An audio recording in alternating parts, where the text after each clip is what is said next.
They called it another 27 Club tragedy, another gifted voice silenced by drugs and self-destruction. But in the final weeks of her life, Amy Winehouse wasn't spiraling. Friends and neighbours reveal she was clean and serene. She was clear-headed. And she was speaking out about a child trafficking ring at the heart of the entertainment industry. Bombshell evidence has now surfaced from her final few weeks. She knew she was being followed and surveilled. And she was terrified the industry was going to force her into the 27 Club. A chilling leaked phone call uncovered recently completely obliterates the official narrative of her death. Her voice trembles as she whispers about powerful people, about secrets the public was never meant to hear. If I say the truth, no one's gonna f***ing believe it. But I'm actually gonna f***ing do it, Gemma. They'll kill me like MJ. Amy Winehouse was dangerously close to exposing an elite paedophile ring, right before she was found dead. Now the tape is out, and they're not going to be able to bury it again. Before we dive in, subscribe to the channel if you haven't already, and join the People's Voice Locals community to join our incredible community, support the channel, and gain access to exclusive and uncensored content. In recent years, the Illuminati celebrity sacrifice machine has gone into overdrive, claiming the lives of icons and A-listers, child stars, and anybody considered too dangerous to control. Now, Madonna has been speaking out, dropping unmistakable hints about the entertainment industry's Illuminati and its role in the deaths of some of the biggest names in show business. Among them is Amy Winehouse, the 5-time Grammy Award winner whose extraordinary talent made her the voice of a generation before her life was cut short. Michael is gone, Tupac is gone, Prince is gone, Whitney is gone, Amy Winehouse is gone, David Bowie is gone. But I'm still standing.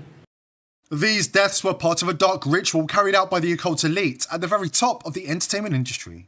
Charismatic stars are carefully cultivated for fame, fortune, and global influence, only to be sacrificed later, transforming their deaths into a global mega ritual witnessed by millions. Michael Jackson, Prince, Whitney Houston, Avicii, Chris Cornell, Chester Bennington, and many others were all deeply entangled in the same system. But beyond their fame, their talent, and their influence, they shared something else. Something their supporters insist is impossible to ignore. Something that continues to fuel questions years after their deaths. When they threatened the satanic paedophile cult at the heart of the Hollywood system, they were all found dead by suicide or drug overdose shortly after. Listen, this industry is a satanic death cult. They're running the biggest human trafficking ring in history for ritual sex and money. But it's all about social pimping and the unseen order of elite rituals. I really don't care what they will do to me. I'm so sick of it. Sony, I've generated several $1 billion for Sony. Several billion.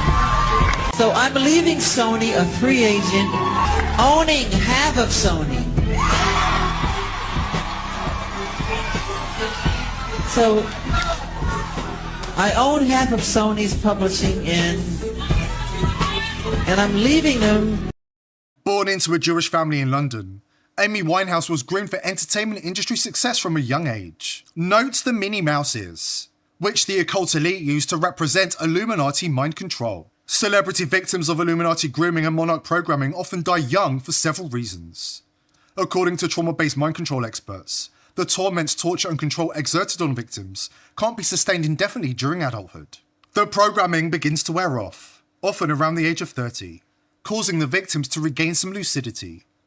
This contact with reality is often traumatic, causing the victims to be severely depressed, to show symptoms of mental disorders, such as multiple personality disorders, and the consumption of hard drugs and alcohol. This is why so many stars die young, and before they die, hidden clues are planted in movies, music videos, and other works. And this is where Amy's story became truly sick and twisted, in a very Illuminati way. But first, a quick heads up. If you're not protecting yourself online, you're walking into a digital prison of your own making. VP.net is fast unhackable and will disappear you from their systems of control.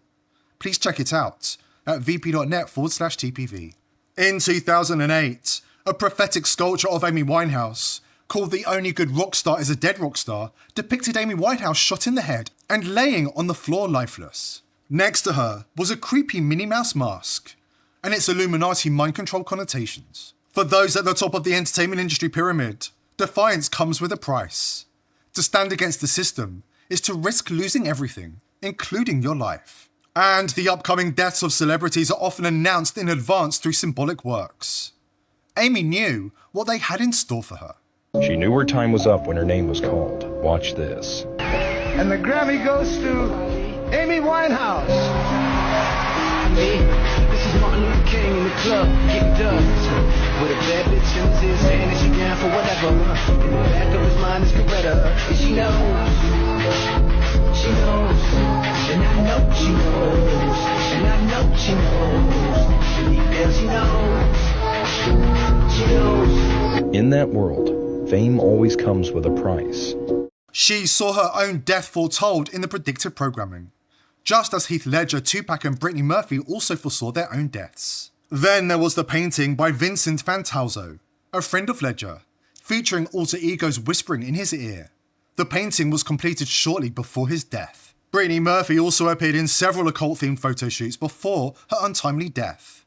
Some of them alluded to monarch mind control and satanic rituals. Just like Amy Winehouse's death sculpture, with these stars thrown from what those in the know call the Freedom Train. In Fritz Springmeier's The Illuminati Formula to Control a Mind Control Slave, he writes, "The programmer's masters program them with the expectation that they will be thrown from the Freedom Train before they get to the age of 30. Freedom Train is the code word for the monarch trauma-based mind control.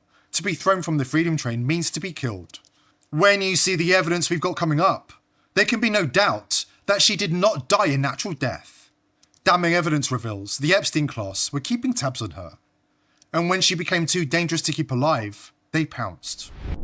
Despite her huge success, Winehouse never was an industry pawn like other acts from her generation.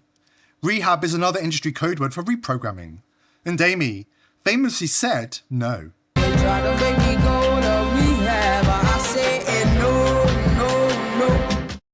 Epstein files released by the Department of Justice made it clear for those with a functional frontal lobe. Epstein was recruited by Mossad to run blackmail operations on the global elite on behalf of Israel. Epstein also kept tabs on celebrities. The Epstein files reveal he monitored their daily movements, their patterns. And when they died young, often in bizarre and shocking circumstances, Epstein sent messages to redacted email accounts simply stating, "Oops." Guess what Epstein wrote a day after Winehouse was found dead? More on Epstein's obsession with forcing Winehouse to participate in the child trafficking industry, and what Winehouse was telling friends in the days before her death, in just a moment. Just quickly, if you're digging into dangerous subjects or exposing information online, now is the time to lock down your digital life. The stakes are rising, the pressure is building, and protecting your privacy has now become existential. Protect yourself and your family today at vp.net/TPV. Now, back to the cover-up of Winehouse's real cause of death. Epstein is a man who met with former Israeli PM Ehud Barak 36 times, that we know of. And evidence suggests current Israeli PM Benjamin Netanyahu's name was carefully redacted from all files, as part of Dan Bongino's multi-million-dollar FBI operation to sanitize the files before their public release. Ex-Mossad agent Ari Ben Menash confirmed that Jeffrey Epstein and Ghislaine Maxwell worked for Israel to blackmail politicians, CEOs and celebrities with recorded child abuse. And those who threatened to expose the operation were whacked. Maintain that it was your employer, Robert Maxwell, owner of the Daily Mirror. You say that he was an Israeli agent, and as was his daughter. He was not my employer. I would like to correct that. Okay. We worked together with him. And you say that his daughter Ghislaine also, though, worked for Israel, and it was Robert Maxwell who introduced Jeffrey Epstein to Ghislaine Maxwell way before the 1990s, as mainstream media is reporting. Correct. I suppose what the most alarming allegations that you've been making are that the entire Epstein operation was a honey trap operation to entrap politicians, policymakers, celebrities, people in the media, basically to become Israel's assets. Correct. That it became basically an intelligence operation. An intelligence operation that viewed Winehouse as a threat to their future business plans. Because after years of enduring industry control, and years of witnessing the gut-wrenching horror of child trafficking and exploitation at the heart of the business, Winehouse was starting to crack. And not in the way the media was instructed to gaslight you into believing. Neighbours and friends, and even the police, revealed Winehouse was clean and serene in the final weeks before her death. And, According to a resurfaced phone call to a friend, Winehouse herself was terrified of being whacked. I'm proper scared, you know? And don't start saying it's the booze talking, because it ain't. I swear to you. They're still following me. They're tapping my fucking phones. Boy, wankers, if you're listening, fuck off! Leave me the fuck alone. I'm done with this industry. I don't want to be part of it anymore. It's run by sick fucking perverts. These people, they're sick. Proper sick. You got no idea. They ruin people's lives. They rape kids. And they do even worse. Now they're after me. If anything happens to me, if I end up dead, you know exactly who it was.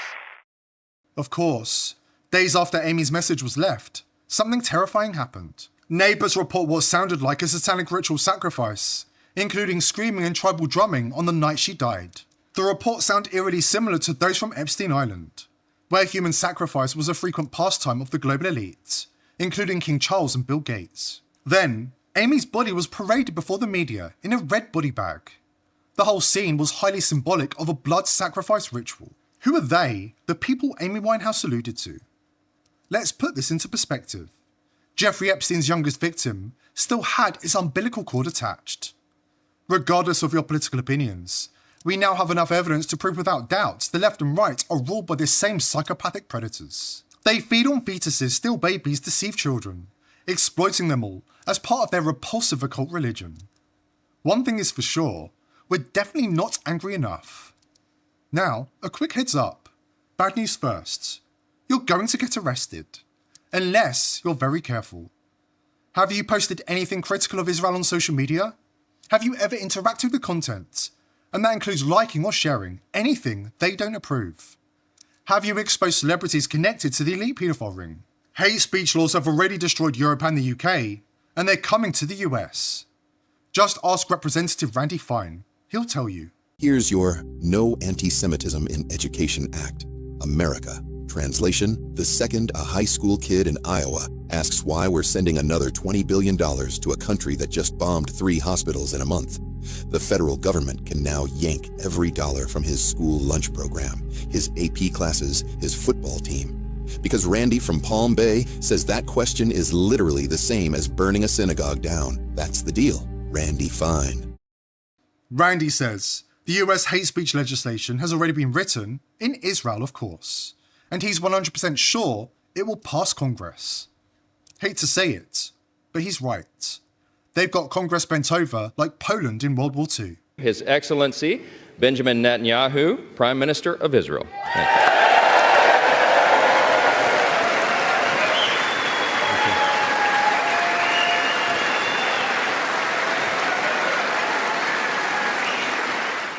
Netanyahu declared war on Americans on the internet. Then his cronies in the US rolled out the battle plan. They're saying it out loud. They will destroy your life. For one comments online they disapprove of. They'll send police to your door. They'll destroy your career, your marriage, close your bank accounts, destroy your credit history. And they'll do the same to your children and their children. You've got to take yourself off their battlefield. Here's the good news. VP.net was created for this digital era. Legacy VPNs? Cancel your subscription. Proton? It's a privacy company, literally funded by the World Economic Forum and European Union. That tells you everything you need to know. As for ExpressVPN, Nord and Surfshark, they all keep logs, they all cave to warrants. They're all headquartered in 5949 countries that will hand your IP over faster than you can blink. You need something that can't betray you. That's VP.net, the world's first trustless VPN. No central servers they can raid, no logs they can seize because there's nothing to seize. It runs on blockchain nodes spread across thousands of independent operators. Even if the entire US government demands your data, even if they put a gun to their head, there's nothing to hand over. It's mathematically impossible to de-anonymize you. It's as low as $5.55 a month for our audience. That's all it takes to keep your searches, your passwords, your fingerprints, your downloads, and your late night rabbit holes completely private. Do it before you dig any deeper. VP.net/TPV. No logs, no backdoors. It's the world's first subpoena-proof VPN. VP.net/TPV. One click and you're gone. Smart people are already there. See you on the other side.